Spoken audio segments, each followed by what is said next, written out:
Eh bien salut à toutes et à toutes les copains, c'est User pour une nouvelle vidéo. Une petite vidéo sur un deck qui fait Fury en arène 5. Tout simplement avec ce deck c'est hyper simple de gagner.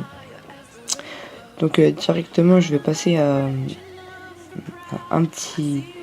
Je vais faire des petits replays, donc attendez parce que j'ai plein de trucs contre mon clan. Donc cela veut dire que celui-là c'est pas contre mon clan. Donc tout simplement un petit replay tout simple. Je vais juste baisser un peu le son car c'est vraiment très fort. Ok, donc excusez-moi si vous entendez la pluie qu'il y a dehors, mais c'est... je peux pas faire... Je peux pas annuler la pluie, excusez-moi. Je dois un petit peu augmenter.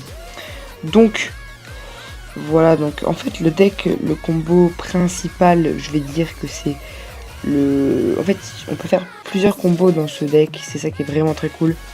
Il coûte 4 d'élixir, du coup ça va, c'est propre. Du coup, mais moi je dirais vraiment que le combo principal c'est plus avec le PK. Après avec le PK franchement vous pouvez organiser plein de choses, comme là je joue avec des fois en fait ce que je fais c'est voilà, tu fais ça, je mets le PK avec le sorcier derrière et avec un sort de rage. Et vous voyez très bien qu'en 2 coups la tour meurt. C'est ça qui est vraiment très cheaté, c'est qu'en un seul combo bien réussi on peut vraiment prendre une tourelle assez rapidement. Ensuite on a de la défense, vous voyez qu'on a les barbares, donc tout ce qui est géant, PK, tout ça c'est nickel.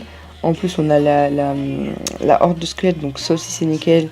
Bon malheureusement faut bien la jouer, faut savoir la jouer quand même, parce que si jamais genre le mec vous voyez qui sort fléchette, si genre par exemple vous avez un tas de troupes comme ça, le mec qui sort fléchette, admettons le mec qui sort fléchette, et ben là vous pouvez envoyer votre horde de minions. Votre horde de squelettes, vous voyez ce que je veux dire, parce que si le mec ça fait un bail qu'il a pas de fléchettes, c'est qu'il a les fléchettes dans son deck, vous voyez. Et du coup, le problème c'est que bah il va lancer les fléchettes. Donc là vous pouvez voir que j'ai fait un truc complètement inutile, c'est que j'ai mis un sort de rage sur les squelettes alors qu'il y avait la sorcière. Et du coup voilà. Mais oui, je dirais quand même que le combo assez principal de ce deck c'est plutôt le PK sorcier. Ou sinon on peut adapter en PK en sorcier avec le cochon. C'est ça qui est vraiment cool, c'est qu'on peut faire plusieurs trucs, enfin on peut faire plusieurs combos avec les cartes de ce deck, et ça franchement c'est vraiment très cool, et c'est qu'on peut adapter à la situation. C'est que genre dans le x2 et time on peut faire vraiment des combos mais de folie, des combos de folie, mais quand je dis folie c'est genre PK sorcier cochon, enfin des trucs vraiment qui font beaucoup de dégâts. Et vous pouvez voir que même en défense il est plutôt pas mal. C'est que regardez, là on a très bien défendu. Maintenant on va rejouer un peu. Là comme je vous ai dit, je renvoie un cochon. Et avec, même si j'avais pris un peu moins de temps et tout, et que j'ai pas lancé ma horde de squelettes, j'aurais pu tout simplement lancer les barbares ou des trucs comme ça. Et là vous voyez que PK sort de rage, ça enlève plus de 500 points de vie à la tour. Et en gros en 4 coups la tour elle tombe, très simplement la tour elle tombe. Du coup là après t'as plus qu'à jouer la défense. Hop, regardez-moi ça en défense, c'est vraiment nickel. Bon là j'ai mis la horde de minions, c'est vraiment pour gagner un peu de temps. Mais vous voyez que les victoires sont très simples à avoir avec ce deck. Car voilà, il est vraiment très simple à jouer. Donc je vais vous le remonter une deuxième fois. Après vous pouvez faire quelques variantes. Il y a quelques variantes à faire, vous pouvez changer par exemple... qu'est-ce qu'on peut changer? On peut changer le sorcier pour une Valkyrie. Ça coûtera toujours moins cher d'élixir et elle a plus de vie, mais c'est moins pratique parce que le sorcier c'est pratique contre un peu s'il attaque de loin, du coup il prend pas de dégâts, et il est pratique contre les hordes de gargouilles, ça c'est très pratique. Ensuite la horde de squelettes, ça je trouve que c'est super cool contre les gens qui jouent pas à bomber ni rien. Et ensuite voilà, après ça déjà ça vous fait un bon deck là.